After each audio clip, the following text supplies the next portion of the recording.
If you haven't heard about the 5-monkey experiment, it goes a little something like this. A researcher put 5 monkeys in a cage, and there's a bunch of bananas hanging from a string with the ladder leading to the bananas. So when the first monkey goes for the bananas, the researcher sprays all 5 monkeys with freezing water for 5 minutes. Sometimes later, when the second monkey inevitably tries to go for the bananas, the researcher once again sprays all 5 monkeys with cold water for 5 minutes. The researcher then puts the hose away and never touches it again. But when a third monkey tries to go for the bananas, the other 4 attack him. To prevent him from climbing the ladder, they are afraid of the punishment that may come. Then the researcher replaces one of the monkeys with a new monkey who wasn't part of the original experiment and was never sprayed with water. And as soon as he touches the ladder to go for the bananas, the other 4 monkeys attack him to keep him away from doing so. Now, if he tries again, they attack him again. And thus the new monkeys learn not to go for the bananas because he'll get attacked. And if he does, the researcher replaces the second monkey with another new monkey. And when this monkey goes for the bananas, the other 4 attack him, including the new monkey who was never sprayed with water. The researcher then continues to replace all the monkeys one at a time until all 5 of the original monkeys are removed from the cage. Each time the newcomer goes for the bananas, the others attack.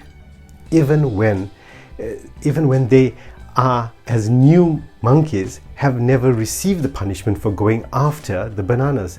And thus the new monkeys who have never been sprayed with cold water learn not to go after the temptation of the bananas.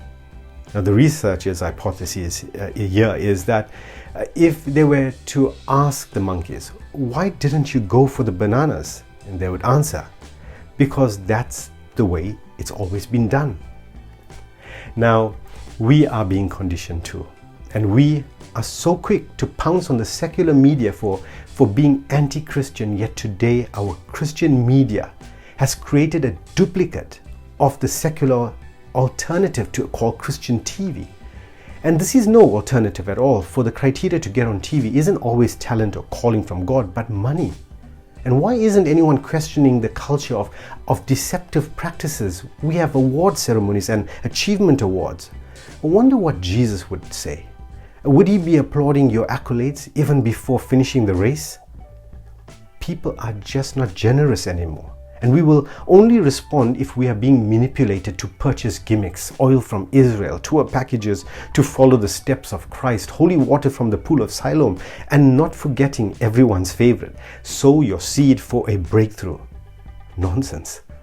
This is the reason why some people believe that Christianity is for weak minds. Sadly, it's the ones with the biggest mouths that have the loudest platforms and supported and encouraged by those who, if asked the attributes of God, would possibly recite a personal opinion or a shared testimony from the dawn of ages.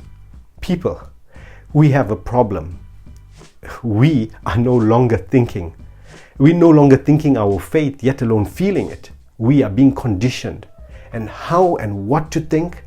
The sad reality is that in the name of love, we have associated it as tolerance for peace. In doing so, we have removed the ultimate peacemaker.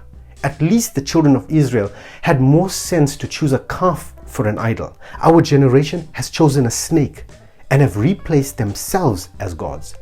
Get understanding. We run a school called Theology School. We equip the church for free.